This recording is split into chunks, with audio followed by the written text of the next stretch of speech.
Si vous avez plus de 60 ans et que vous vous réveillez en pleine nuit en sueur, tremblant ou avec le cœur qui s'emballe, il se peut que votre glycémie chute pendant votre sommeil. La raison, souvent insoupçonnée, n'a rien à voir avec votre dîner.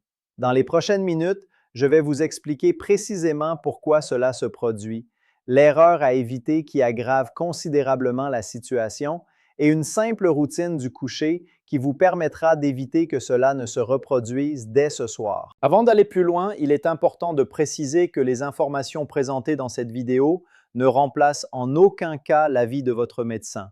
Si vous présentez des symptômes graves ou si vous prenez des médicaments contre le diabète, consultez votre professionnel de santé avant d'apporter la moindre modification à votre traitement. Cependant, les informations que je vais partager sont basées sur des observations quotidiennes des cliniciens chez les personnes âgées et pourraient bien constituer la solution que vous cherchiez. Voici ce que la plupart des gens ignorent. Les hypoglycémies nocturnes ne sont pas toujours dues à une alimentation insuffisante ou à une surdose de médicaments. Chez de nombreuses personnes âgées, le véritable problème commence plusieurs heures avant le coucher et est directement lié aux modifications de l'horloge biologique après 60 ans. Le pancréas, le foie et même les muscles ne réagissent plus à l'insuline de la même manière. Si l'on combine ce phénomène avec les habitudes du soir, on crée un contexte propice à une chute dangereuse de la glycémie pendant le sommeil. Imaginez la scène. Il est 2 ou 3 heures du matin. Vous vous réveillez brusquement. Votre pyjama est humide. Vos mains tremblent. Vous vous sentez anxieux, confus, peut-être même un peu nauséeux. Vous vous traînez jusqu'à la cuisine, buvez un jus de fruits et finissez par vous rendormir. Mais le lendemain matin, vous êtes épuisé, vaseux, et votre glycémie est plus élevée que la normale. Vous pensez avoir fait une erreur. Or, voici la vérité. Ce pic matinal est la réaction d'urgence de votre corps à la chute brutale de glycémie survenue pendant la nuit. C'est ce qu'on appelle l'effet Somogyi, et il induit en erreur, faisant croire à certaines personnes qu'elles ont besoin de moins de médicaments ou de moins de nourriture le soir, alors que c'est peut-être le contraire. Qu'est-ce qui provoque cette chute de glycémie? Les recherches suggèrent 3 facteurs principaux qui s'accumulent, surtout chez les personnes âgées. Le premier est ce que les médecins appellent le jeûne prolongé. Si vous dînez à 18 heures et ne mangez plus jusqu'à 7 heures le lendemain matin, cela représente 13 heures sans nourriture. Pour une personne de 30 ou 40 ans, cela peut aller, mais après 60 ans, la capacité du foie à libérer le glucose stocké pendant la nuit diminue.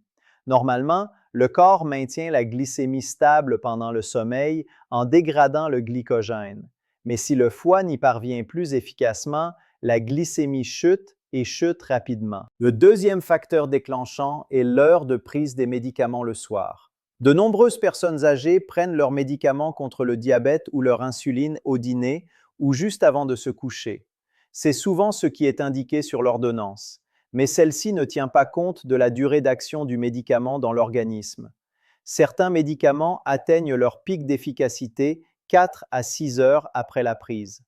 Si vous prenez votre comprimé à 18 heures, son effet maximal se situe aux alentours de minuit, précisément au moment où votre corps n'a plus rien à digérer. Ce décalage est l'une des causes insoupçonnées les plus fréquentes des coups de fatigue nocturne. Voici le troisième facteur déclenchant, et celui-ci surprend souvent, l'alcool, même un simple verre de vin au dîner. Chez les personnes âgées, l'alcool ne se contente pas de détendre, il empêche également le foie de libérer du glucose pendant la nuit. Ainsi, si votre foie réagit déjà lentement et que vous consommez un verre le soir, vous bloquez le principal mécanisme de défense de votre organisme contre l'hypoglycémie pendant votre sommeil. Les médecins observent fréquemment ce phénomène, notamment chez les personnes qui ne consomment qu'un ou 2 verres et pensent que c'est sans danger. Avant de vous expliquer comment remédier à ce problème, il est important de dissiper un mythe qui sème la confusion. Certaines personnes pensent qu'une glycémie élevée au réveil est due à un excès alimentaire la veille au soir. Elles suppriment alors leur collation du soir ou réduisent leur consommation de glucides au dîner. Or, cela peut aggraver le problème. Lorsque la glycémie chute brutalement pendant la nuit, le corps libère des hormones de stress comme le cortisol et l'adrénaline pour la faire remonter. Ces hormones provoquent ce qu'on appelle une hyperglycémie de rebond. Ainsi, Une glycémie élevée au réveil n'est pas due à un excès alimentaire, mais à une réaction de l'organisme qui, en pleine nuit, tente de se maintenir en équilibre. Prenons un exemple concret. Une femme de 68 ans, que nous appellerons Marie, contrôlait sa glycémie à jeun tous les matins et elle se situait systématiquement entre 160 et 180, bien plus élevée que ce que son médecin préconisait. Elle a donc commencé à réduire son repas du soir et à supprimer sa collation. Mais sa glycémie matinale s'est aggravée. Elle se sentait plus fatiguée et plus irritable. Lorsque son médecin lui a finalement demandé de contrôler sa glycémie à 2 heures du matin, elle était à 55, un niveau dangereusement bas. Son organisme subissait une hypoglycémie chaque nuit et chaque matin, il produisait une quantité importante de sucre pour compenser. Dès qu'elle a ajouté une petite collation équilibrée avant de se coucher, sa glycémie matinale est descendue entre 110 et 120 en une semaine. Le problème n'était pas un excès de nourriture, mais un manque au mauvais moment. Voici ce qu'il faut savoir sur le fonctionnement de votre corps la nuit, surtout après 60 ans. Entre 2 et 4 heures du matin, votre corps subit ce qu'on appelle le phénomène de l'aube. Normalement, votre foie libère une petite quantité de glucose de façon constante pour vous préparer au réveil.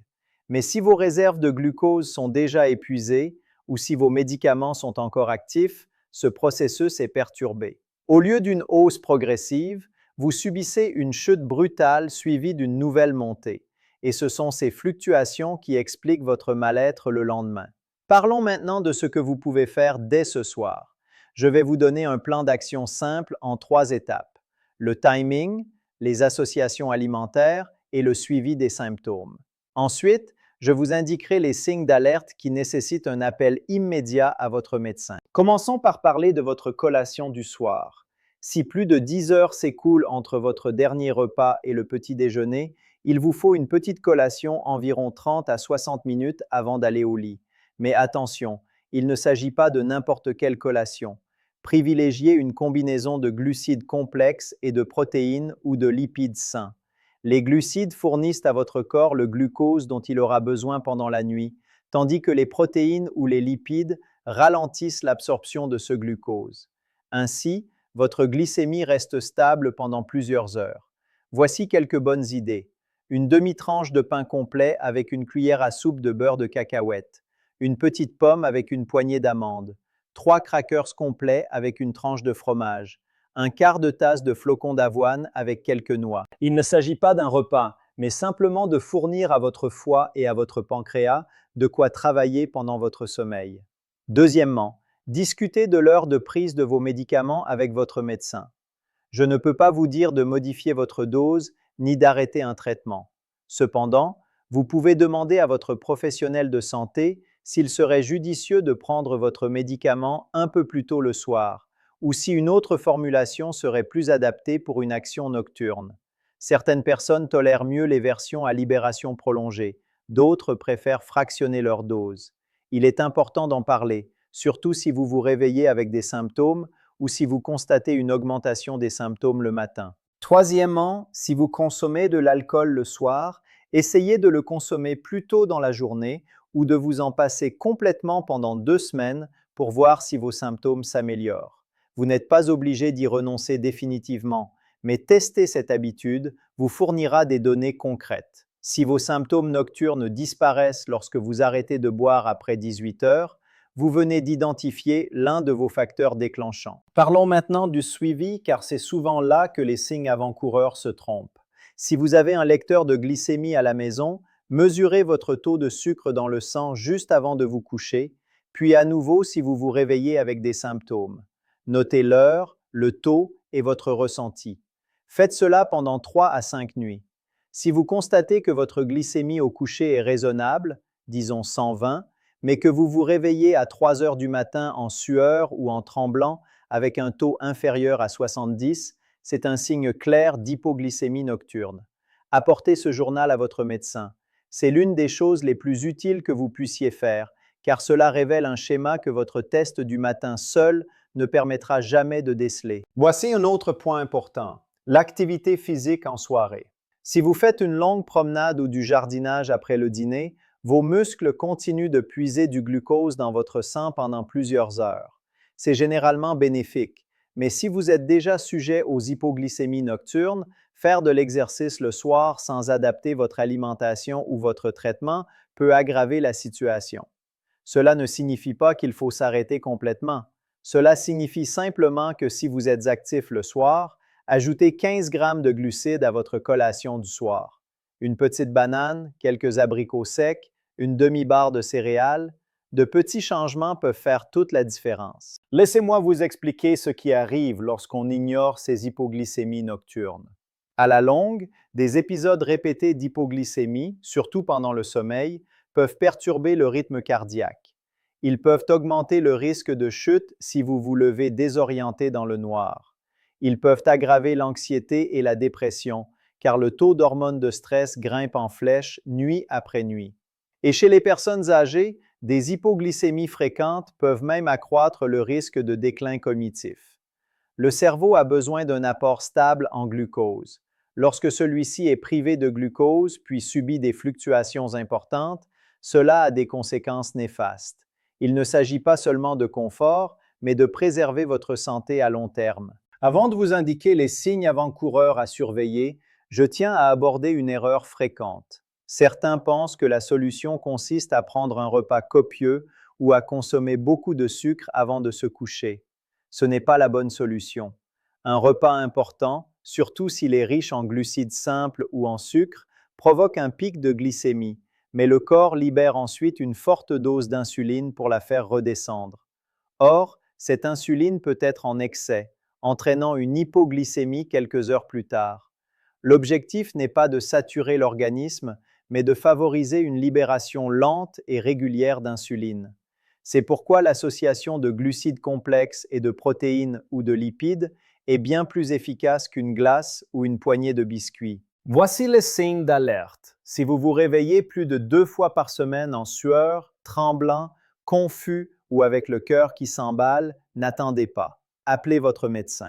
Si votre glycémie est inférieure à 70 mg par décilitre lors d'un de ces épisodes, cela doit vous inquiéter, surtout si cela se répète. Si vous ressentez une douleur thoracique, des vertiges importants, ou si vous avez fait une chute pendant un de ces épisodes nocturnes, consultez immédiatement un médecin.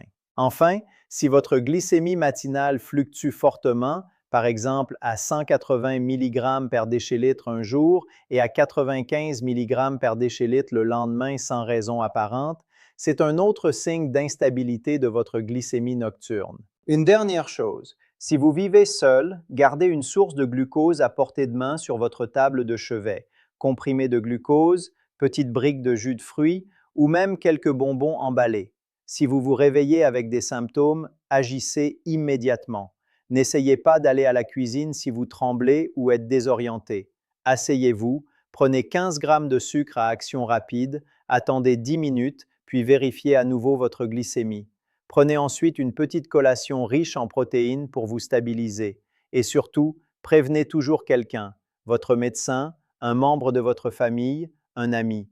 Les hypoglycémies nocturnes ne doivent pas être ignorées. Récapitulons. Les hypoglycémies nocturnes chez les personnes âgées sont souvent dues à 3 facteurs combinés. Un jeûne prolongé pendant la nuit, la prise de médicaments dont l'effet maximal survient au mauvais moment et l'alcool qui bloque la libération de glucose par le foie. La solution n'est pas de manger moins ni de supprimer les collations. Il s'agit plutôt de prendre la bonne collation au bon moment, de revoir votre traitement avec votre médecin et de suivre vos habitudes glycémiques pour comprendre ce qui se passe réellement pendant votre sommeil. Ce problème est gérable et vous pouvez commencer dès ce soir. Voici les 5 points essentiels à retenir. Premièrement, si vous restez plus de 10 heures sans manger pendant la nuit, prenez une petite collation avant de vous coucher, composée de glucides complexes et de protéines ou de lipides. Deuxièmement, surveillez votre glycémie avant de vous coucher et pendant les épisodes de symptômes nocturnes pendant au moins 3 nuits, puis partagez ces données avec votre médecin.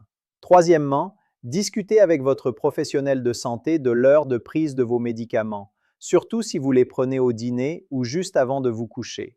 Quatrièmement, limitez ou supprimez votre consommation d'alcool après 18 heures pendant 2 semaines et observez l'évolution de vos symptômes. Cinquièmement, gardez du glucose à action rapide sur votre table de nuit et soyez attentif aux signes d'alerte nécessitant une consultation médicale immédiate. Si cette vidéo vous a aidé à comprendre ce qui se passe au milieu de la nuit, abonnez-vous. Dans la prochaine vidéo, j'expliquerai l'erreur fréquente au petit déjeuner qui provoque des pics et des chutes de glycémie avant le déjeuner, et pourquoi manger plus tôt n'est peut-être pas la solution que vous imaginez. Vous avez fait le premier pas ce soir. Maintenant, assurons-nous que vous ayez une énergie stable toute la journée. À bientôt!